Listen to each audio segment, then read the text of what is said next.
Yo, everyone, we are back. Browns film breakdown, taking a look at Larry Ogunjobi, what made him successful in 2017 and what will make him successful in 2018. We jump back in today amidst the news that Corey Coleman was traded. I gave thoughts on that on Twitter. Just made a video on Corey the other day, so it's pretty obvious that the Browns wanted to move on from the player. Maybe even the person, and wish Corey the best of luck, obviously in Buffalo. So I think it's best for me to try to move on and talk about a player I'm excited about, somebody you guys wanted to hear about, Larry Ogunjobi. So we're going to take a look at some of his run rips, some of his ability to split double teams. We're going to take a look at his bull rush technique, and then some of his ability to get off the ball pretty quickly, and see if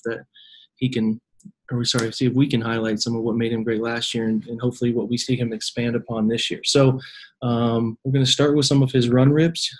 Try to highlight him here for you guys as best I can. Each time we try to take a look at a play, he's going to be aligned here in the 1, maybe even as we flip to the end zone, the 0 nose here. Baltimore is going to run a stretch scheme to the right here, outside zone.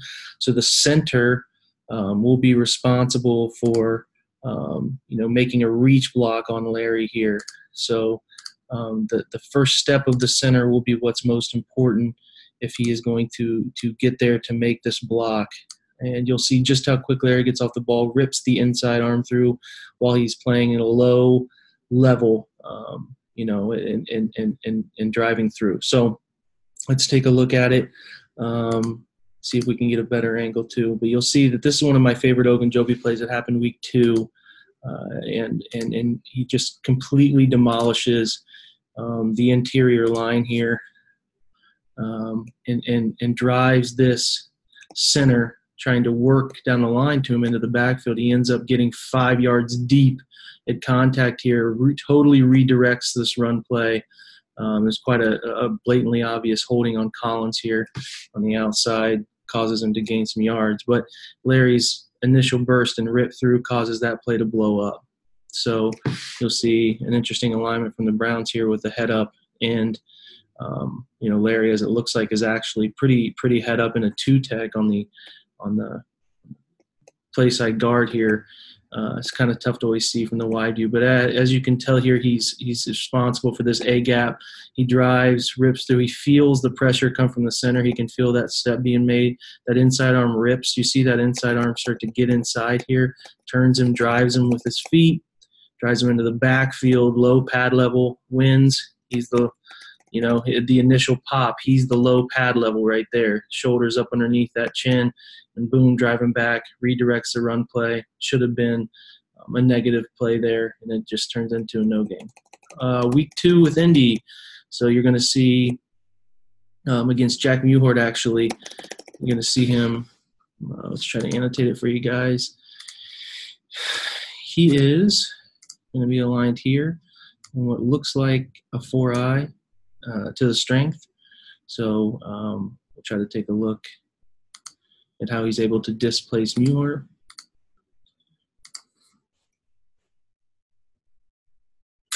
Fast forward a little bit. Brissett makes an audible at the line, a protection check or scheme check. But I always think one thing when you're looking at Larry Ogunjobi tape is just how quickly he's off the ball compared to others. If you see here, his forward lean is already almost making contact with his man before the others are really, like, you have the bottom of the screen here, Nassib's not even out of his stance yet, and Ogunjobi's already halfway into his man, 3/4 of the way into his man. Orchard at the top of the screen isn't even out of his stance yet, and Meter's just getting out of his stance. So how quickly a defensive tackle gets off the ball is important. So he's already making contact here, Ogunjobi, 1 solid yard into the backfield. Muhort's trying to step laterally into him. He rips across his face, drives him back, which is, what you want your defensive tackles to be able to do, play a gap, but also drive and displace their opposing player, drives him back, which trips up Frank Gore, which in turn makes the play. I mean, this is a really quality NFL play. Better view here in the end zone. You're looking at Larry right here, right? Just head up with her, really on the inside eye of the tackle. Colts are in a 2 tight end set, clearly shifting the line in that direction towards a strength, right? He fights through the initial split-second double team, rips through Muhort here with his right arm, displaces him into the backfield. Nothing a running back will tell you. There's nothing they like less than when a offensive lineman's driven right into their lap, and he makes the play. I mean, this is his tackle for loss. That's just a beautiful play. So then we jump to week 7 with the Titans. Ogunjobi will be right here. Oh, I apologize. Let's get the format right. Right here. Center's task is going to be same thing we've seen on these other draw-ups. Is going to be to stop Ogunjobi from fighting across his face here. So he's got to really shield to create a running lane here. So that's his task, is to stop Larry from getting across the face. And if you see, Larry's in a 1-tech on the back side here, so it shouldn't be a problem for this center to make this block. So let's take a look. Except for you take one false step with a guy who gets off the ball quicker than almost anybody else on the defensive line, and you're in a bad position. It takes him, see, come out of his stance. Look at his shoulders turned, right, parallel to the sideline, and that rip through and that dip makes this play possible. Boom. Rip through dip, make the tackle for loss. You can see it better on this end zone view. He's right here, the backside, 1. Boom. Look how quickly he gets across the center's face. Boom. 1 step, inside arm, rip, that left arm up under. You'll see his left arm appear up under the center's armpit. And when that, defensive line coaches will talk to you about that dip and rip. And when he gets his arm here, you can see his wristband. When he gets his arm underneath there, that's when this center, there's nothing he can do except for try to hold that arm and hope. He's got his hands, the center's got his hands up in his face. There's nothing he can do. He knows he's beat. There's nothing there for Henry, and that's a beautiful play. Same here. We're looking at him away from the strength this time. I'm going to annotate him. So the Chargers are going to try to sneak one out the backside of their 2 tight end set, 22 personnel. So they're going to try to say, hey, we're going to get you leaning away from, where we're going to try to stretch out the backside here, away from where the bulk of your Browns defenders are. I mean, you're looking at quite a few to the strength defenders. So they say, let's run it away from that. Which is a tendency of offensive coordinators. You got to keep defenses honest, even if you're going away from your offensive strength. You got to get into the right numbers. So pay attention to Larry right here, to what he does to, the defender opposing him. So the center's trying to reach him. I mean, the center's at a disadvantage unless his guard helps him. His guard doesn't really help him. The guard's responsible for climbing to this linebacker here. He's responsible for trying to take a good step angle and cut off that linebacker.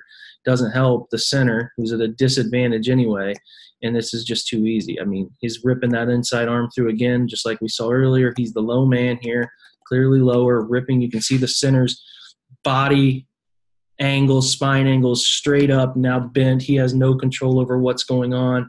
And, Ogunjobi just rips through him and makes a play in the back. I mean, that's an all-pro type of play. You're getting down underneath, penetrating 3-4 yards deep into the backfield and making a tackle for loss all by yourself. And it's a big play. You'll see him here, 65. He's at an advantage already, but it still takes a grown man to make this kind of play in the backfield by yourself while the center's hanging on to you for dear life. Reach through, grab the shoulder pad, pull him down. It's a great play. So those are what he does really well. Teams run in the NFL. A lot of modern teams are going to run that stretch zone scheme, try to work teams horizontally, and he has the ability to dip, rip, stay low, fight up through anybody who's trying to cut him off at an angle. Even if you have an advantage type of angle, he will beat that too. So big strength in his game right there. Next big part of Ogunjobi's game to take a look at in the run game is splitting double teams. A big part of what 1-tech and 3-tech D tackles need to do is eat a double team, not only to keep linebackers clean, but they need to eat double teams to be able to still be able to hold a gap and make a play. So I thought a lot of what Larry was able to do in the run game was he was able to accomplish task one, keeping his linebackers clean, but he was also able to split said double teams and make plays in the backfield or make plays down the line of scrimmage to stop run game from happening. So you'll see him aligned here almost in a zero nose, and we'll get a better look in the end zone on the center. Is going to eat a double team from a different side, and let's see how he handles it.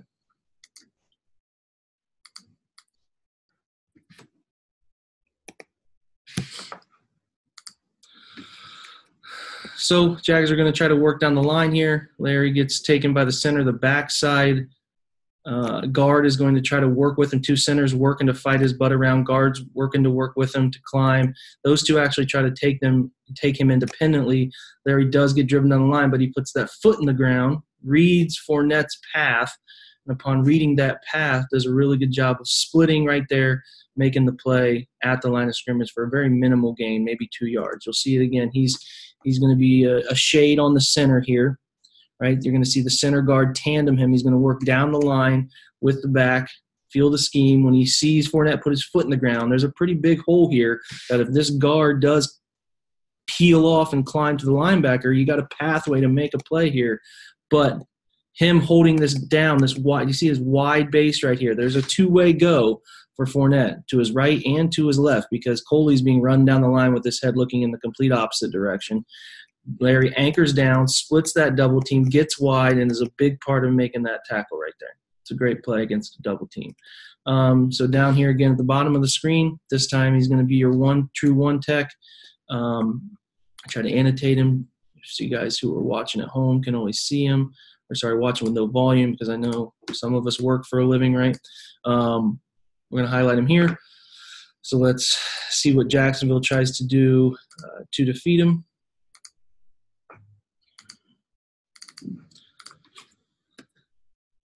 All right, center guard combo again. This is more straight power. It's not a power scheme, but we're going to run. Some teams just call this big on big.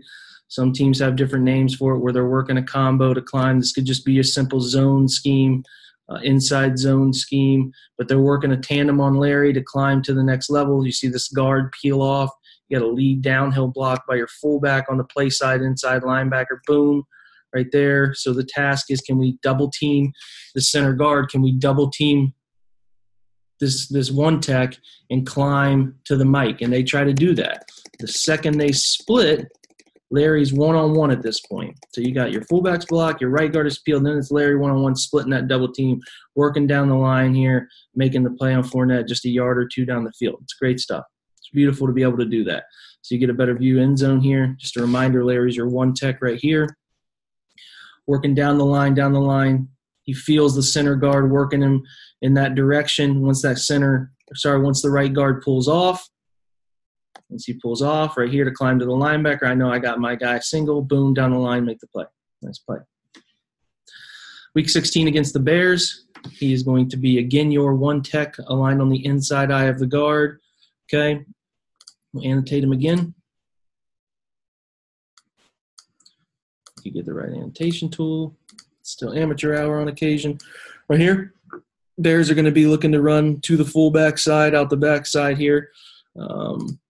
They're going to run away from strength, as teams do. On occasion, keep them honest. We're going to work this double team combo, just zone. Teams sometimes just call it zone. There are a bunch of different names for it. They're going to work tandem to climb to the linebacker. You see the left guard peel off. The second he feels the left guard peel off, he's reading back's eyes, right? Boom, right there, making the tackle on Jordan Howard at the line of scrimmage.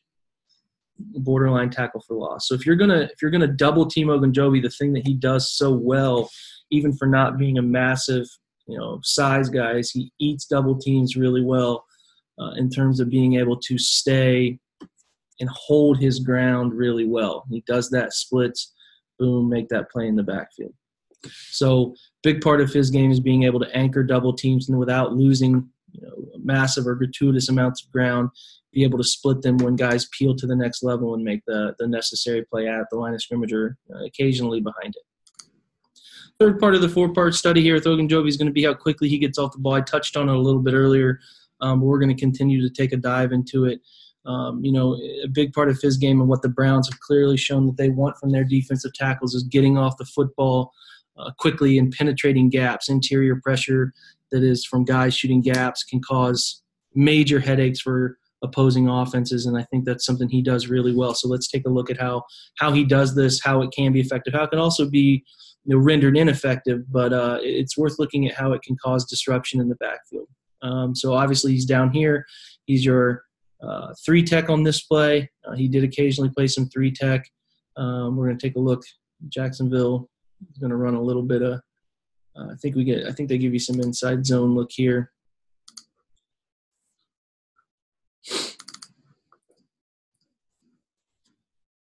So they're going to sell horizontal, sell the jet away, right, and give off inside zone. This jet fake here is meant to push teams and keep backside linebackers and pursuit guys, just slow them down for a split second. But you see what I want to pay attention to is how quickly Larry gets off the ball. One false interior step causes his by the tackle here. Just he's by the opposing player. He is lined up as a 3. The tackle's responsible for him. And boom! If Fournette cuts that back, he has a chance to make a play. 2 things to touch on. Obviously, sometimes linemen love when players shoot gaps because it gives them an easy, the back and easy go. And that's okay. They're fine with a player shooting a gap like that. If he goes to where you want him to go, it makes it easy. But there are plays here where he can cause disruption. I mean, if they ran this jet fade, if they actually gave the ball in the jet here, Ogunjobi's blowing it up. But he does cause Yeldon to feel like he needs to push it out to the right. And he does a nice job. And always what I'd see him do when he's worked through on a rip is he hustles after the play, and you see him do that there. Another view at it, just how quickly and untouched he is into the backfield. And like I said, sometimes that's the way the linemen want him to go, and there's some problems with that. But, the disruption can also be a good thing. Good hustle after the play. Cincinnati, week 11, maybe even 12. He is, once again, I think he's closer to a head up 2 or 1 here. It just depends on where they put him with the strength. So let's take an idea where he is, see what he does here. I think the Bengals are going to give you a draw look. So pass set from Cincinnati is just a draw. He does a beautiful job here of setting up outside, boom, foot in the ground, inside. How quickly he gets up, boom, inside, almost comes within inches of making this play. So guards are typically your guards and tackles on draw plays want defensive linemen to get upfield, and they can drive them out. They let them pick away and then kind of drive them out of it. It can lead to headaches sometimes, but other times it can be Ogunjobi meeting him in the backfield, and there's no doubt he came within inches of making this play with how quickly he puts that foot in the ground, gets upfield, boom, almost makes the play. So, get off the ball quick. Sometimes that whole field view can get a little wonky. He's your 3-tech here with Shelton as your 1. He puts that outside. Look at that left foot, how quickly that left foot gets into the ground, and he beats him inside and comes within inches of making the play on Mixon there. So pretty quickly off the football, wide angle view here. You're going to see how quickly he gets off the football on this play, causes havoc in the backfield. So quick off the football here that the center really has no chance, and he splits that center. He actually causes the left guard, who probably doesn't even want to touch him, to have to slow down to the next level. Unfortunately, it works out well for Chicago. But he's so quick off the football, he almost makes an ankle tackle there. And then it's one move, and I don't know what the corner is doing at the top of the field here, running inside like that, because it just creates an easy outlet to the top of the field, and you have a safety who comes in with no idea that he doesn't have outside support, and it's a disaster. But Ogunjobi, look how quickly he's off the ball compared to everybody else. Boom, in the backfield, split second, almost makes that play. So that's a big part of Larry's game, is how quickly he gets off the football and can wreak that havoc in the backfield.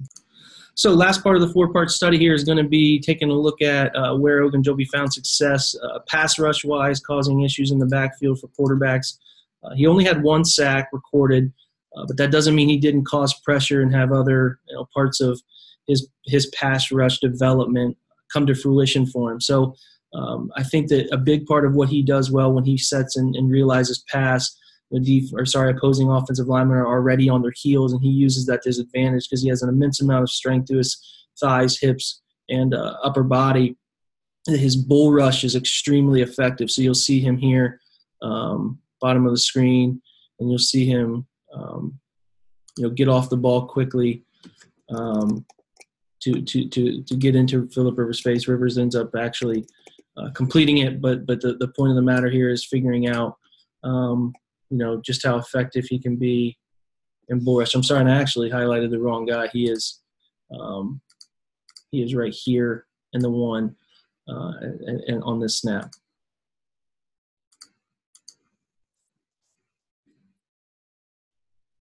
Right, so off the ball, center drops into pass set. He initially makes contact with the nearest inside, and you can just see him drive, boom, boom, boom, boom, boom, run the feet. He's running the center right into Rivers' lap. I mean, you can see him make contact, the center make contact with Rivers. If Rivers has to hold on to that ball a split second longer, it's going to be a problem. So again, Ogunjobi is right here in the one, boom, almost nearly into a shade, boom, drive the feet 1, 2, 3, 4, 5 right into his face. There's nothing stopping. That's just sled work. He's driving quickly, and that center is right in the quarterback's face. Against the Packers, a big part of what he was able to do was really cause headaches for centers. Even in the run game, he caused immense amount of pressure for centers with getting the snap back and getting your feet where they need to be. And he would so often drive opposing centers into the play itself and into the quarterback's lap.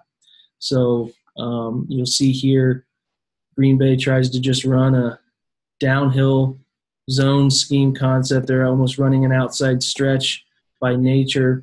With cutbacks wherever they want to cut it back. And Larry, if you see here in the middle, is what's going to cause this play to spill back to the backside. Because look at me, he's driving the center 3 yards deep into the backfield, causing havoc. His man is clearly further displaced than any other man, causes a cutback, and that spills it right back into the backside support. So again, he's head up here, zero nose, boom, center, Lindsley back into his face, right?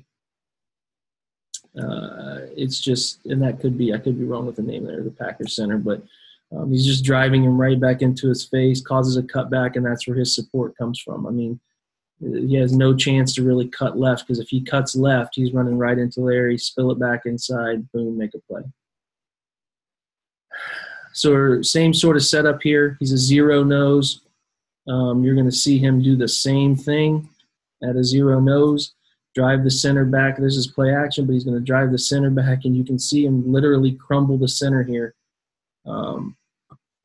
Crumble the center. Him and Miles both kind of crumble this play. If it was a run play, it would be disaster. It crumbles the center, right? Causes the entire side of the line to fold, and the play has no chance right from the rip. And it's not great route design, but nonetheless, the collapsing of a side of a play that causes open lanes, because you get that collapse right here, it causes open lanes for Miles to get through, Kirksey to get through. This is Burgess, and then this leaves a huge void right here for your backside linebackers to get through. So, doing your job on a play in his bull rush is really effective. It works, it works really well for him. So now we're back to Baltimore, week 15. He is going to be lined up at your one tech again, right here. He initially reads this one a little slow, but it doesn't matter because he has the ability to control his man. He kind of feels things a little slow here, but once he settles in and realizes Flacco's in his drop, boom, watch the feet start firing. There's little feet stop here, then they start firing, and watch who's in Flacco's face upon delivery.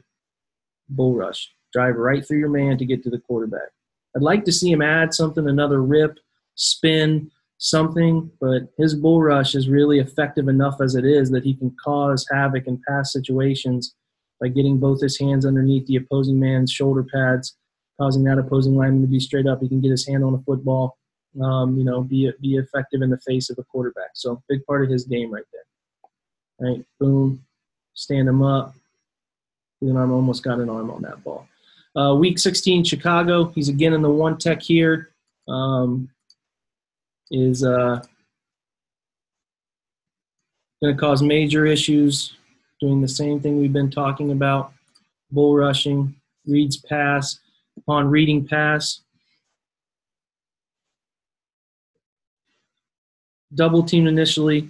Guard gets his hands on before he gets to where he needs to be. Once he realizes the center's alone with me, watch his left arm lift up through the shoulder pads, right? Crumbles that center, and upon crumbling the center, boom, dive and make the play. That was his sack this year.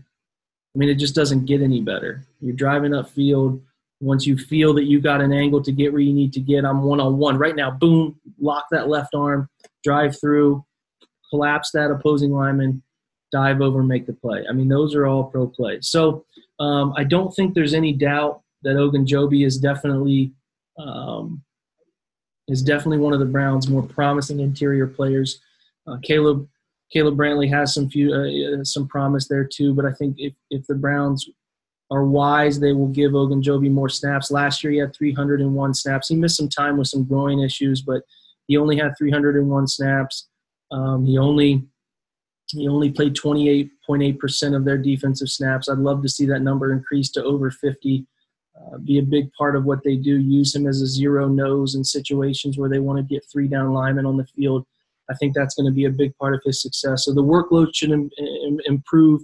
The stats should improve with it. He's one of their most promising young players. He made several, I thought, were Pro Bowl type plays all season, when he was given ample opportunity. And it'll be big for him in year 2 to step up his level of play, increase his production. Hopefully Greg Williams will increase his playing time as well, and we can see an improvement upon that 32 tackle number. I think he read right around 5 tackles for loss and a sack, and I hope those numbers do improve. Big part of the Browns' future is Ogunjobi, young part of a core of defensive linemen. Trevon Coley will see a lot of snaps. Obviously, Myles Garrett, Emmanuel Ogbah, those guys are big parts of what they do. And Chris Smith will bump inside, even Chad Thomas. But Ogunjobi has to spearhead it. He's got a good relationship, it seems, with Myles Garrett. Those two are a big part of things. So a lot to look forward to with Ogunjobi, a lot to feel good about with the Browns' young defensive line core. So this kind of wraps up episode 5 here of Browns Film Breakdown. Any suggestions, any comments, questions, concerns, feel free to shoot them in the comments. Always love to have input, banter back and forth with you guys about what you're looking for, what you're looking at, that type of stuff. I always kind of want to help everybody understand things as best they can. So as usual, go Browns, and we'll see you guys soon.